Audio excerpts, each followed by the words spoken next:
¿qué tal? Bienvenidos a esta tercera ya clase de parasitología médica. Los videos anteriores ya estuvimos estudiando un poco acerca de la historia de la parasitología y ya vimos un poco de los conceptos generales en esta área de la microbiología. Vamos a estudiar otra parte importante casi en la introducción antes de meternos con infecciones ya en específico las parasitarias y vamos a ver un poquito acerca de la interacción huésped-parásito. Para esto necesitamos saber que la transmisión de los parásitos puede depender de dos cosas de manera muy general: la fuente o el reservorio de infección y también en el modo de transmisión.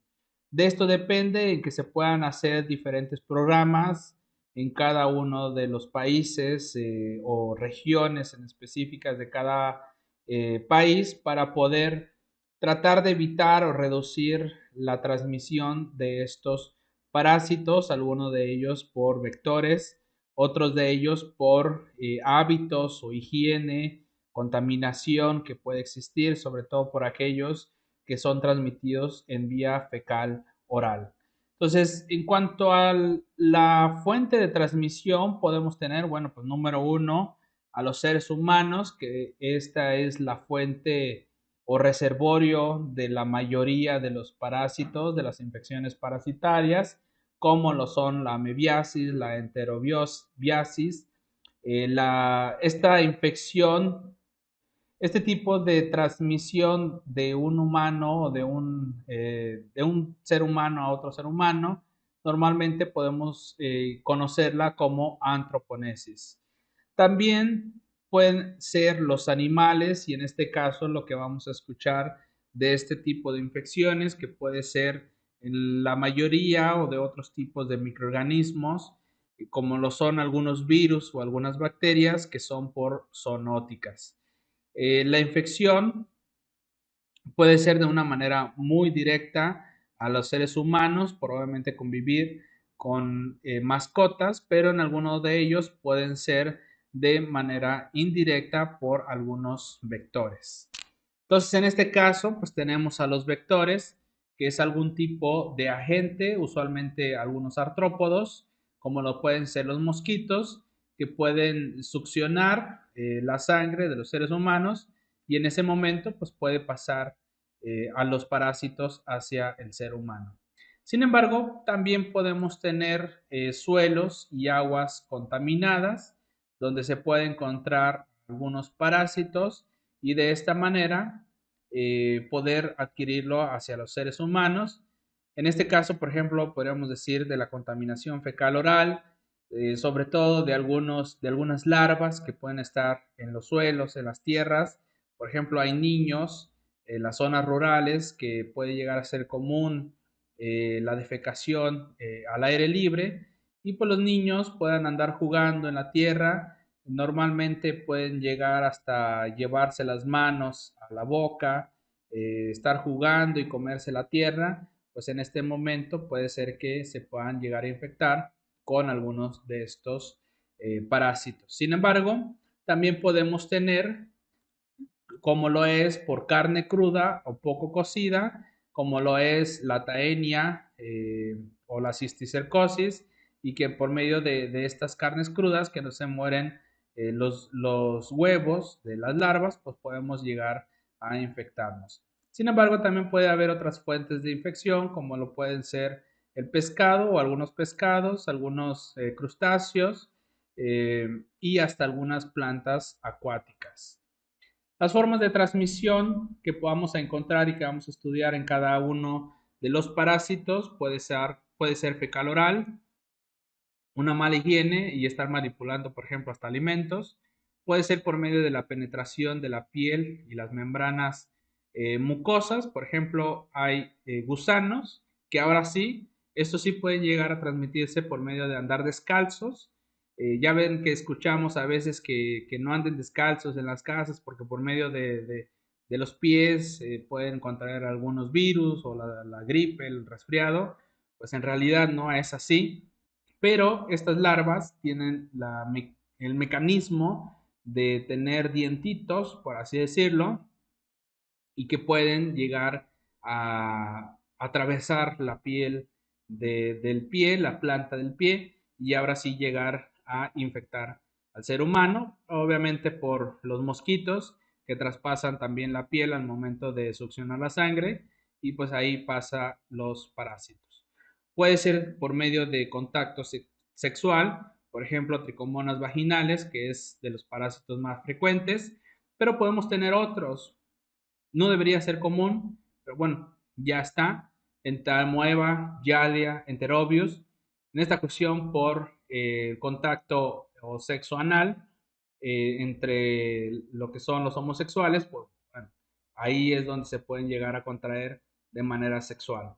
Tenemos mordeduras de algunos vectores, como lo son eh, algunas chinches que pueden llegar a pasar al tripanosoma, sobre todo Trypanosoma cruzi, y que va a provocar la enfermedad de Chagas. Podemos tener la transmisión vertical, aquí es cuando pasa una infección de la madre hacia el feto.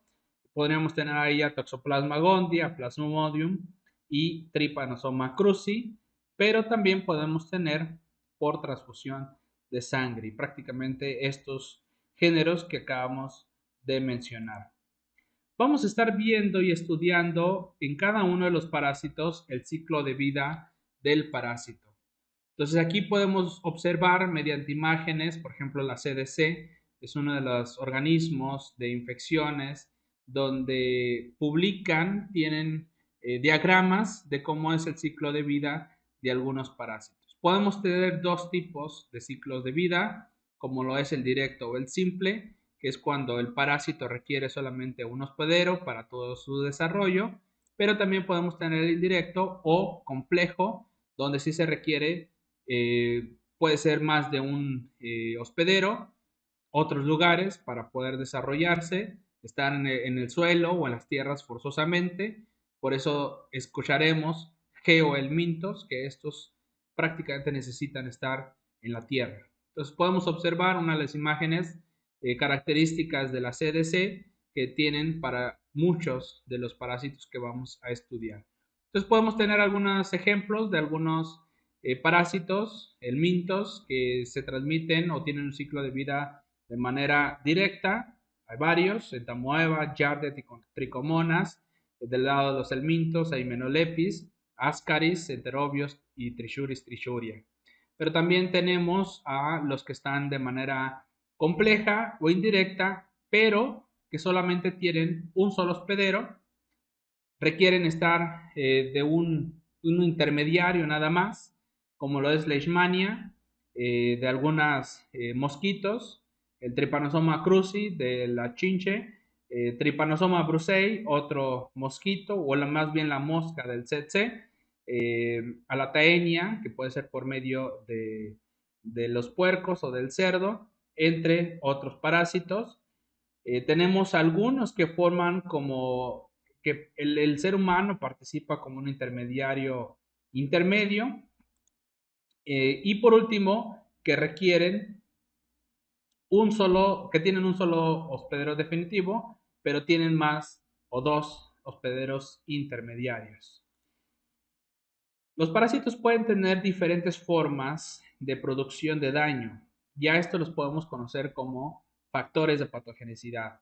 Estos factores de patogenicidad de alguna manera van a indicar cómo van a provocar el daño, y podemos decir, bueno, qué tanto daño pueden producir. Hablaríamos de la severidad, de la virulencia de cada uno de los parásitos, que puede ser diferente. Dentro de estos podríamos hablar de los factores como el número de parásitos. Hay algunos que se pueden reproducir a grandes escalas, grandes cantidades para poder provocar la enfermedad, porque cuando son pequeñas, pequeña cantidad, no provocan los síntomas hasta que se han desarrollado o se han reproducido en grandes escalas. Sin embargo, también podríamos hablar de la localización, del lugar donde les gusta estar, en qué tipo de órganos pueden llegar, y hay parásitos que llegan hasta el sistema nervioso central, y pues obviamente es un lugar sumamente delicado. Sin embargo, la virulencia vendría siendo un factor de virulencia Existen cepas que son más virulentas que otro, por ejemplo, el Toxoplasma gondii, hay diferentes cepas, por ejemplo, la quistogénica, que origina pocos síntomas, pero en cambio hay cepas virulentas que pueden producir síntomas sumamente importantes. En cuanto a mecanismos de daño, pues depende también del parásito, en este caso Ascaris lumbricoides, reproducirse bastante y producir varios eh, larvas, gusanos dentro del sistema o del tubo digestivo, pues obviamente van a obstruir todo el paso y va a provocar daños en los órganos gastrointestinales. Podemos tener una acción compresiva donde al estar creciendo van comprimiendo otros órganos. Por ejemplo, ya estando en el tubo digestivo, pues estos van creciendo y poder llegar a comprimir, a estar empujando, por ejemplo, el hígado o los pulmones, y esto puede originar una destrucción tanto del hígado como del pulmón, y lo que va a provocar síntomas como la hepatomegalia, una masa sensible al tacto, ictericia, condensación pulmonar o hasta hemoptisis, entre otros síntomas. Podemos tener la acción destructiva de algunos parásitos, en este caso estaríamos hablando de enzimas que pueden producir y que estas enzimas van a provocar lisis, van a romper membrana, pueden llegar a utilizar por medio de estas enzimas algunos nutrientes, pero sobre todo estamos hablando de que hay una destrucción de las células en donde están infectando. Podríamos hablar de una acción alergizante donde al tratar o al sistema inmunitario estar atacando a los parásitos, en este caso los eosinófilos, se ha visto que en las infecciones de helmintos, los eosinófilos se reproducen y hay una gran cantidad y estos van a producir moléculas que van a provocar síntomas tipo alergia en el ser humano. También podemos tener la acción exfoliatriz, la cual la presentan todos los parásitos que viven en el intestino y que se alimentan del material ingerido por el hospedero. Por ejemplo, podríamos hablar de Difilibotrium latum, que es capaz de, por ósmosis, de absorber grandes cantidades de vitamina B12, una vitamina que de alguna manera es difícil de conseguir, por así decirlo, porque no están en las frutas, en las verduras, en algunas carnes. Obviamente podemos por algunos suplementos llegar a tenerlo, sin embargo, hay estudios de la microbiota que lo pueden producir de una manera natural dentro de nuestro organismo. Y pues podríamos también decir que todas las taenias pueden producir este tipo de daño, Hymenoleucis nana, entre otros, donde pueden absorber grandes cantidades de proteínas, vitaminas y sustancias digeridas por el hospedero. Tendremos que hablar de la magnitud del daño parasitario. En este caso, hablamos de lo que es la prevalencia, que es el número de huéspedes infectados con uno o más individuos de una especie particular del parásito, dividido entre el número de huéspedes examinados de la misma especie parasitada. Esto normalmente se aplica a las infecciones y se puede llegar a expresar como porcentaje o simplemente en términos de proporción, que podríamos escuchar tantos casos por 100,000 habitantes en una población. La incidencia es el número de nuevos huéspedes que se infectan con un parásito particular durante un intervalo específico, vamos a decir en el tiempo, dividido entre el número de huéspedes no infectados presentes al inicio de ese lapso. Por ejemplo, podríamos mencionar si de 100 sujetos que ingresan a un hospital se infectan 15 en un año, la incidencia es de 15 infectados por cada 100 pacientes. Y por último, podríamos hablar de otros conceptos en cuanto a magnitud, que podría ser la densidad, que es el número de individuos de una especie particular de parásito en una unidad de muestreo medida a partir de un huésped o un hábitat en unidades de área, volumen o de peso. Por ejemplo, La parasitemia de ratones infectados con Trypanosoma cruzi se puede informar en términos de densidad de infección, es decir, número de parásitos por mililitros de sangre. Es decir, qué tanto produce, qué tantos parásitos hay para provocar la infección o en este caso en la sangre. La intensidad de la infección es el número de sujetos de una especie particular del parásito en un huésped infectado y se expresa en números enteros que se encuentran en cada huésped. Tenemos la intensidad media, que vendría siendo un promedio de la especie específica de parásito que se encuentra entre miembros infectados de una especie particular.